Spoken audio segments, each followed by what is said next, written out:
Hello students, welcome back to my channel. आपका अपने channel पर स्वागत है। और स्टूडेंट, कैसे हो आप सब? उम्मीद है आप सभी के सभी बढ़िया होंगे।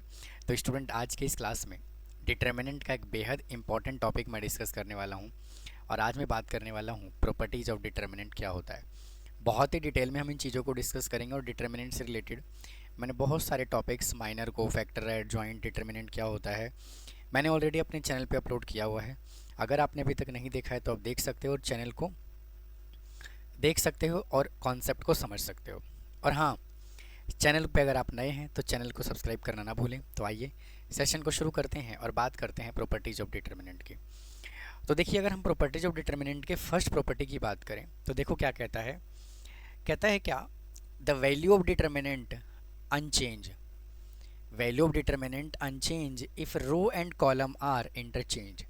अगर हम रो और कॉलम को इंटरचेंज कर देते हैं तो डिटर्मिनेंट का जो वैल्यू रहता है वो क्या होता है, सेम होता है। कहने का मतलब क्या है, देखिए हमने यहाँ पे एक डिटर्मिनेंट कंसीडर किया हुआ है 2, -3, 5, 6, 0, 4, 1, 5 और -7। स्टूडेंट, जब हमने इसका डिटर्मिनेंट कैलकुलेट किया, और डिटर्मिनेंट कैसे कैलकुलेट करते हैं मैंने ऑलरेडी अपने वीडियो में बताया हुआ है। कैसे हमने कैलकुलेट किया, सबसे पहले हमने क्या लिखा, यहाँ पे 2 लिखा। 2 से रिलेटेड देखिए ये डिलीट और ये डिलीट, तो यहाँ पे क्या आया 2। फिर इसको इससे मल्टीप्लाई किया तो क्या है 0, 4, 5 जा कितना हुआ 20। फिर यहाँ पे -3 है तो ये माइनस माइनस यहाँ पे क्या हो जाएगा, प्लस हो जाएगा। उसके बाद हमने यहाँ पे 3 लिखा और ये 3 से रिलेटेड ये पूरा डिलीट और ये पूरा डिलीट। समझ में बात आई? उसके बाद 6 को 7 से मल्टीप्लाई किया, -42 आया। और 1 को 4 से मल्टीप्लाई किया, -4 आया। उसके बाद हमने क्या लिखा, यहाँ पर 5 लिखा। तो देखिए 5 है यहाँ पर, ठीक है। और 5 से रिलेटेड ये डिलीट और ये डिलीट, तो यहाँ पे क्या बचा, 6 को 7 से मल्टीप्लाई किया, सॉरी 6 को 5 से मल्टीप्लाई किया तो 30 आया, है ना। और 0 को 1 से मल्टीप्लाई किया तो 0 आया। और जब हमने इन सबको कैलकुलेट किया तो इसका डिटर्मिनेंट कितना आ गया, 28 आ गया, ठीक है। उसके बाद हमने क्या किया, now by interchanging row and column, और हमने क्या किया, रो और कॉलम को इंटरचेंज कर दिया। मतलब कहने का ये है कि जो ये हमने यहाँ पे ओरिजिनल डिटर्मिनेंट हमने ये कंसीडर किया हुआ है, इसका हमने क्या करा, ट्रांसपोज कर दिया। क्या कर दिया, ट्रांसपोज कर दिया। मतलब कि हमने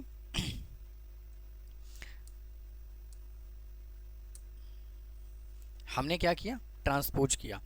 261 देखिए 261 यहाँ लिखा, -305 -305 ये लिखा, 54 -7 देखिए 54 -7 हमने यहाँ पर लिखा, ठीक है। और फिर जब इसका डिटर्मिनेंट निकालोगे तो दोनों सिचुएशन में आंसर देखिए क्या आ रहा है बेटा, 28 आ रहा है नेगेटिव का।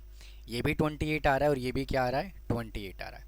तो कहने का मतलब ये है कि जो डिटर्मिनेंट यहाँ पर हमने निकाला और जो डिटर्मिनेंट हमने ट्रांसपोज करने के बाद निकाला, दोनों का आंसर क्या है, सेम है। तो हम यहाँ से क्या कह सकते हैं, एक फॉर्मूला हमने बना लिया, ए ट्रांसपोज का डिटर्मिनेंट इज इक्वल टू क्या होता है, ए डिटर्मिनेंट होता है, ठीक है। ये बेहद इंपॉर्टेंट फॉर्मूला है, आप इसको लर्न रखेंगे। समझ में बात आई? आइए अगले कॉन्सेप्ट पे चलते हैं और अगला प्रॉपर्टी यहाँ से देखते हैं क्या कहता है। सुनिए, कहता है इफ़ एनी 2 रो और कॉलम, कोई भी 2 रो या 2 कॉलम, या तो रो कंसीडर कर लीजिए या तो कॉलम कंसीडर कर लीजिए, ऑफ डिटर्मिनेंट आर इंटरचेंज, अगर हम इसको इंटरचेंज करते हैं, the sign of the determinant are change, ठीक है। अब इसको समझिए क्या कहता है। देखो, जैसे मान लीजिए ये एक डिटर्मिनेंट हमने कंसीडर किया 3 × 3 ऑर्डर का, इसका जब हमने डिटर्मिनेंट निकाला तो कितना आया, -28 आया।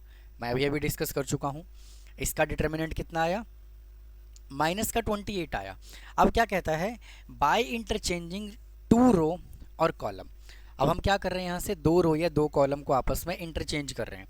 कैसे इंटरचेंज कर रहे हैं, देखिए यहाँ पर क्या है, 2, 1, 6, -3, 5, 0, 5, -7 और 4। हमने देखिए किसको इंटरचेंज किया, हमने यहाँ पे इसको इंटरचेंज किया। देखो, इसको हमने नीचे लिख दिया और इस वाले वैल्यू को हमने ऊपर लिख दिया, ठीक है ना।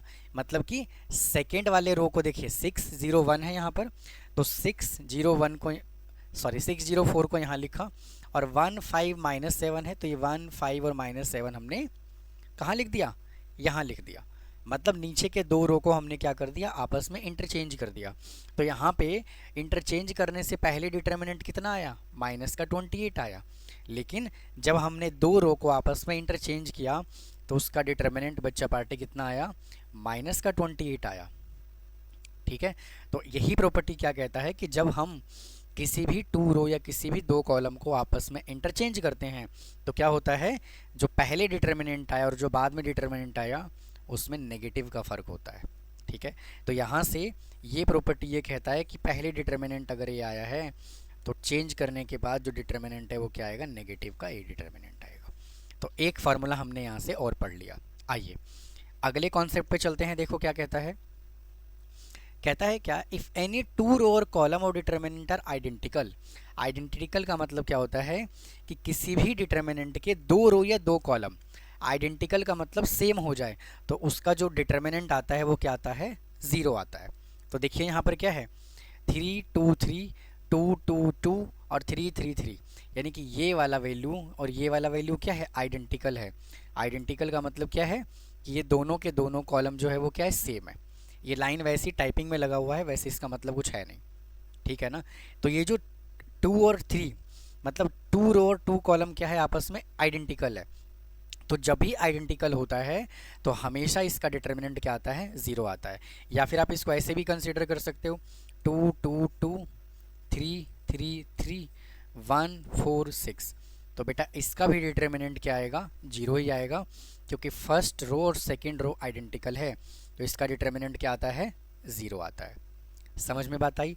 आप यहाँ से डिटर्मिनेंट मैंने यहाँ पे कैलकुलेट भी किया हुआ है कि सबसे पहले हमने 3 कंसीडर किया, 3 से रिलेटेड ये डिलीट और ये डिलीट, ये 4 एलिमेंट बचा, 2 3 जा 6 माइनस 3 2 जा 6। देखो उसके बाद अगर हम और आगे चलें तो यहाँ पे क्या लगा हुआ है, ये -2 है।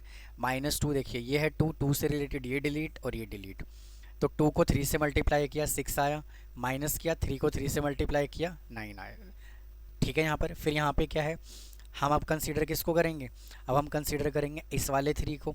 3 से रिलेटेड ये डिलीट और ये डिलीट। अब यहाँ पे कितने एलिमेंट बचे, तो 4 एलिमेंट बचा। तो 2 को 2 से मल्टीप्लाई किया, देखो ये लिखा, और फिर 3 को 2 से मल्टीप्लाई किया तो वो लिखा। समझ में बात आई कि नहीं आई। तो इन सबको जब आप सॉल्व करेंगे तो इसका जो डिटर्मिनेंट है वो क्या आ जाएगा, आपका जीरो आ जाएगा।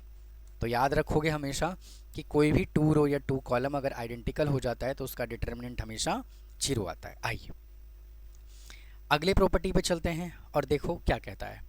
कहता है if each element of row और column of determinant is multiply by constant number then value get multiply by K. ठीक है, इसको समझिएगा बड़ा ध्यान से। कहता है कि अगर ये कोई मैट्रिक्स है भाई, डिटर्मिनेंट है, अगर इस डिटर्मिनेंट का अगर हम इस डिटर्मिनेंट का एक्चुअल में डिटर्मिनेंट निकालने बैठे तो क्या निकलेगा, ये निकलेगा। लेकिन अगर हम इस डिटर्मिनेंट में किसी भी रो या किसी भी कॉलम में कोई कांस्टेंट टर्म से मल्टीप्लाई कर दें, ठीक है, बट सेम नंबर से मल्टीप्लाई होना चाहिए, तो जो डिटर्मिनेंट आएगा वो उतने टाइम ही क्या होगा, इंक्रीज होकर के आएगा। यहाँ पे देखिए हमने किससे मल्टीप्लाई किया हुआ है, के से मल्टीप्लाई किया हुआ है। तो के यहाँ पर भी है, के यहाँ पर भी है और के यहाँ पर भी है। ठीक है जी, तो जब हमने डिटर्मिनेंट इसका निकाला तो सब में से के कॉमन आ गया, तो उतने ही टाइम्स क्या हुआ, के जो है वो क्या हुआ, इंक्रीज हो गया डिटर्मिनेंट का वैल्यू। समझ में बात आई। देखो मैं एक एग्जांपल की हेल्प से समझाता हूँ आपको। ठीक है, देखिए इसका ओरिजिनल जो फॉर्मूला बनेगा वो ये वाला बनेगा। ठीक है, मैं एक एग्जांपल की हेल्प से आपको समझाता हूँ। जैसे मान लीजिए कि कोई डिटर्मिनेंट है, A determinant is equal to 2 4 6 और 8 है ना। 2 इंटू 2 में कंसिडर कर लेते हैं, छोटा होगा जल्दी आंसर आ जाएगा। इज इक्वल टू, जब आप इसका डिटर्मिनेंट निकालोगे तो 2 को 8 से मल्टीप्लाई करोगे तो क्या आएगा, 16 आएगा, और फिर 6 को 4 से मल्टीप्लाई करोगे तो क्या आएगा, 24 आ गया। तो इसका आंसर बच्चा पार्टी कितना आ गया, माइनस का 8 आ गया। ठीक है, अब अकॉर्डिंग टू प्रॉपर्टी क्या कहता है वो सुनो। प्रॉपर्टी ये कहता है कि अगर हम किसी भी रो या किसी भी कॉलम में किसी सेम नंबर से मल्टीप्लाई कर दें, मान लीजिए मैंने फर्स्ट रो में मल्टीप्लाई कर दिया, ए डिटर्मिनेंट है यहाँ पर, और मान लीजिए मैंने क्या किया, फर्स्ट रो में मल्टीप्लाई कर दिया 2 से, तो 2 से मल्टीप्लाई किया तो 2 2 जा 4 और 4 2 जा 8। ठीक है, फिर 6 2 जा 12, सॉरी इसको मल्टीप्लाई नहीं करना हमें, किसी भी एक रो या एक ही कॉलम में करना है। तो इधर कितना आएगा 6 और इधर कितना आएगा 8। अब आप इसका डिटर्मिनेंट निकालो। 4 8 जा कितना होता है 32 और 8 6 जा कितना होता है 48। तो इसका आंसर कितना आएगा माइनस का 16 आएगा। चेक कर लो इन दोनों आंसर में क्या डिफरेंस है कि यहाँ पे आंसर -8 आ रहा था, यहाँ पे आंसर कितना आ रहा है -16 आ रहा है। हमने 2 से मल्टीप्लाई किया तो उतने ही टाइम डिटर्मिनेंट का वैल्यू क्या होगा इंक्रीज हो जाएगा। वही देखिए यहाँ पे लिखा हुआ है। समझ में बात आई कि नहीं आई? समझ गए? अच्छा, अगर मान लीजिए मैंने इसको और एक बार मल्टीप्लाई किया ना 2 से तो उतने टाइम आ जाएगा। मान लीजिए मैंने इसको 4 से मल्टीप्लाई किया तो आंसर जो है वो 4 टाइम बढ़ जाएगा, मतलब 32 आ जाएगा फिर आंसर। ठीक है, ये कह रहा है ये प्रॉपर्टी। और हाँ, ये प्रॉपर्टी जो है, ये फार्मूला जो है वो 2 इंटू 2 में भी काम करता है, 3 इंटू 3 में भी काम करता है, 4 इंटू 4 में भी काम करता है। ठीक है, आइए अगले पे चलते हैं। नेक्स्ट प्रॉपर्टी यहाँ से क्या कहता है वो सुनिए। कहता है क्या, इफ सम और ऑल एलिमेंट, कुछ एलिमेंट या सभी के सभी एलिमेंट, क्या कहता है, ऑफ रो और column determinant are express as sum of two or more terms, determinant can be expressed as the sum of two or more determinant। देखिए इसका मतलब ये है, ये क्या कहना चाह रहा है, कह रहा है कि अगर एक डिटर्मिनेंट ये है ना, a1 plus lambda 1 a2 lambda 2 a3 lambda 3। ठीक है, अगर नहीं दिख रहा तो मैं थोड़ा सा इसको और बड़ा कर देता हूँ। देखो इसका जो फॉन्ट है वो शायद छोटा हो गया है। ठीक है, और थोड़ा बड़ा करते हैं इसको, आइए। ठीक है, अब सुनिए, देखो जैसे मान लो यहाँ से होना क्या है कि ये a1 lambda 1 a2 lambda 2 a3 lambda 3। ठीक है, तो हम क्या करते हैं, इन दोनों वैल्यू को, मतलब जो प्लस में है, हम इसको दो अलग अलग डिटर्मिनेंट में लिख सकते हैं। कैसे, a1 a2 a3 a1 a2 a3 और बाकी b1 c1 b2 c2 b3 c3 हमने यहाँ पे एज इट इज़ लिखा। ठीक है, और फिर यहाँ पे प्लस क्या हो रहा है, लैम्डा 1 लैम्डा 2 लैम्डा 3, भाई यही प्लस हो रहा है। फिर यहाँ पे क्या हो रहा है, लैम्डा 1 लैम्डा 2 और लैम्डा 3 प्लस हो रहा है। समझ में बात आई कि नहीं आई? अब क्या किया हमने, अब हमने क्या किया, देखो इसका जब डिटर्मिनेंट निकाला, किसका, इस ओरिजिनल वाली वैल्यू का, भाई जब हमने इसका डिटर्मिनेंट निकाला, ठीक है, तो डिटर्मिनेंट देखो ये आया, पूरा बड़ा सारा आया डिटर्मिनेंट। ठीक है, सबसे पहले हमने ये लिखा, देखो ये लिखा, इससे रिलेटेड ये डिलीट और ये डिलीट, देखो इसको इससे मल्टीप्लाई किया, इसको इससे मल्टीप्लाई किया, देखो ये लिखा हुआ है। ठीक है, उसके बाद मैंने क्या किया, उसके बाद मैंने लिखा a2 लैम्डा 2 a2 लैम्डा 2 लिखा, देखो ये रहा माइनस a2 लैम्डा 2 और इससे रिलेटेड ये डिलीट और ये डिलीट। अब ये चार एलिमेंट बचा, b1 c3 b3 c1, देखो ये मैंने मल्टीप्लाई करके यहाँ लिखा। फिर यहाँ पे साइन आएगा पॉजिटिव का, और फिर हमने क्या लिखा, फिर मैंने यहाँ पे लिखा ये वैल्यू आया। फिर वापस से इससे रिलेटेड ये डिलीट और ये डिलीट, अब ये 4 एलिमेंट बचा, हाँ कि ना। उसके बाद हमने क्या किया वो सुनो, उसके बाद हमने क्या किया, इसको सिंपलीफाई किया, मतलब कि ये a1 है a2 है a3 है, फिर उसके बाद लैम्डा है लैम्डा 2 है लैम्डा 3 है। ठीक है, मतलब इसके साथ पहले इसको मल्टीप्लाई किया तो ये लिखा, फिर लैम्डा के साथ मल्टीप्लाई किया तो हमने ये लिखा, मतलब दोनों को क्या कर दिया, सेपरेट कर दिया। आप ऐसे लिखते हो ना, देखो ऐसे समझिए, अगर यहाँ पर है a1 लैम्डा 1 और वैल्यू यहाँ पे क्या है b2 c3 माइनस b3 और c2, भाई ये है ना। तो क्या करते हो, पहले a1 है तो a1 से हम पहले पूरे वैल्यू को मल्टीप्लाई करते हैं, b2 c3 minus b3 c2। ठीक है, फिर यहाँ पे क्या है माइनस, फिर यहाँ पे क्या है लैम्डा है, ठीक है ना, फिर यहाँ पर क्या है लैम्डा है, तो फिर यहाँ पे हमने लिखा प्लस और फिर लैम्डा 1 के साथ इस वैल्यू को मल्टीप्लाई किया। भाई अलग अलग करते हैं ना मल्टीप्लाई, वही हमने यहाँ पे किया है। ठीक है, अच्छा उसके बाद क्या हुआ वो सुन लीजिए। ठीक है, फिर हमने दोनों को क्या कर दिया, सेपरेट कर दिया। यहाँ तक कहानी समझ में आई? मतलब सिंपल सी बात है कि हमने इस बड़े वाले डिटर्मिनेंट का क्या निकाल दिया, डिटर्मिनेंट निकाल दिया, तो अपने पास जो आंसर है वो ये आ गया। अब देखो, अब हमने इस डिटर्मिनेंट को दो फॉर्म में ब्रेक किया था, एक ऐसे ब्रेक करा था और एक हमने ऐसे ब्रेक करा था ना, ऐसे ब्रेक दो डिटर्मिनेंट में हमने इसको लिखा था। तो अब इसका डिटर्मिनेंट हमने अलग से निकाला और इसका डिटर्मिनेंट हमने नीचे अलग से निकाला। तो इसका डिटर्मिनेंट निकाला तो ये आया और नीचे वाले का डिटर्मिनेंट निकाला तो ये आया। देखो दोनों डिटर्मिनेंट क्या है, सेम है। अगर आप इन दोनों को ऐड भी कर दोगे तो ये इसके इक्वल आएगा कि नहीं आएगा। ठीक है, तो आप चाहो तो कंबाइन करके निकालो और चाहे तो अलग अलग निकालो, दोनों को ऐड करने के बाद आंसर सेम आएगा।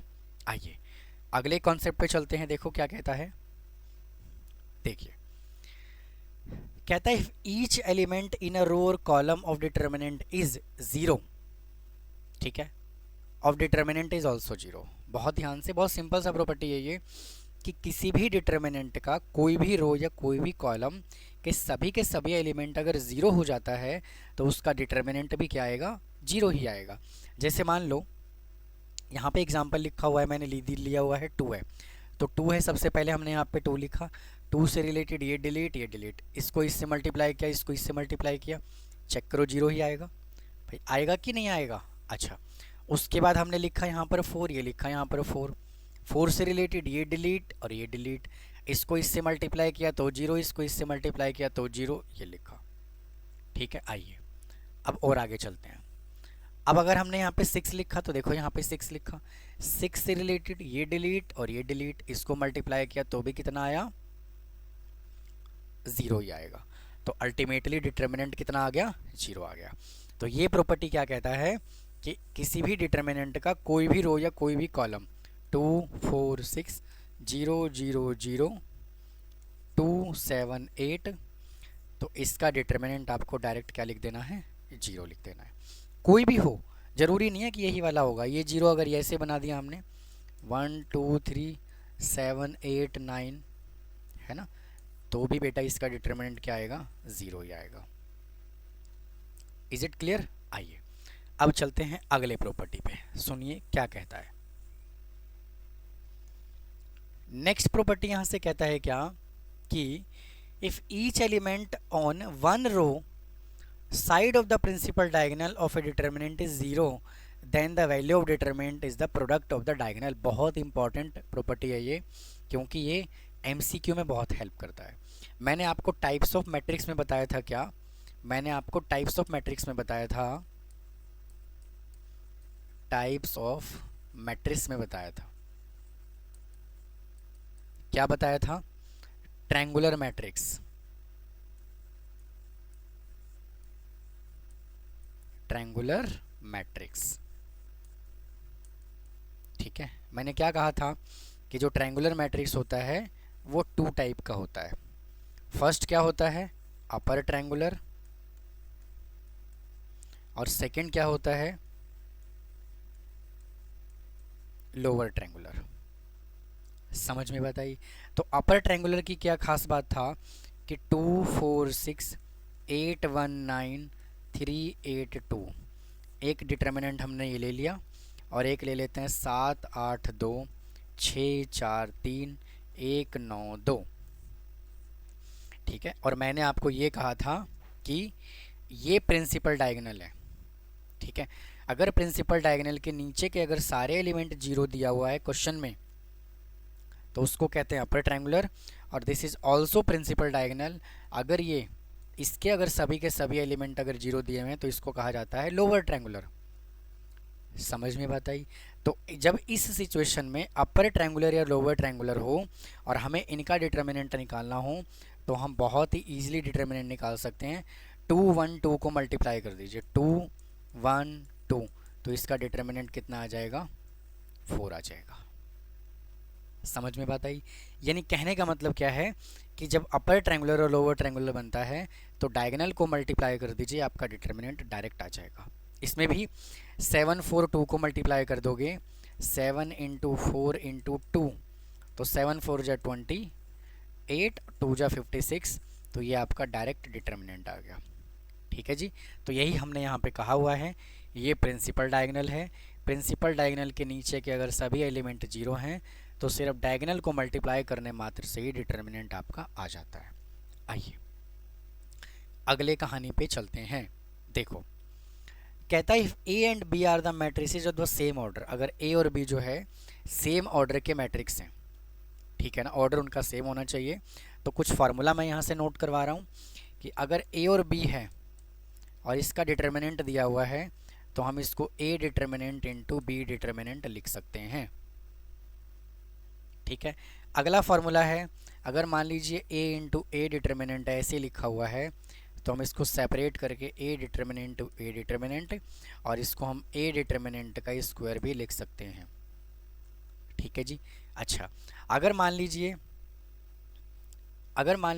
ए रेज टू पावर एम दिया हुआ है जो कि मैंने लिखा हुआ भी है, ठीक है, तो हम इसको कैसे लिख सकते हैं, ए रेज टू पावर एम का डिटर्मिनेंट भी लिख सकते हैं।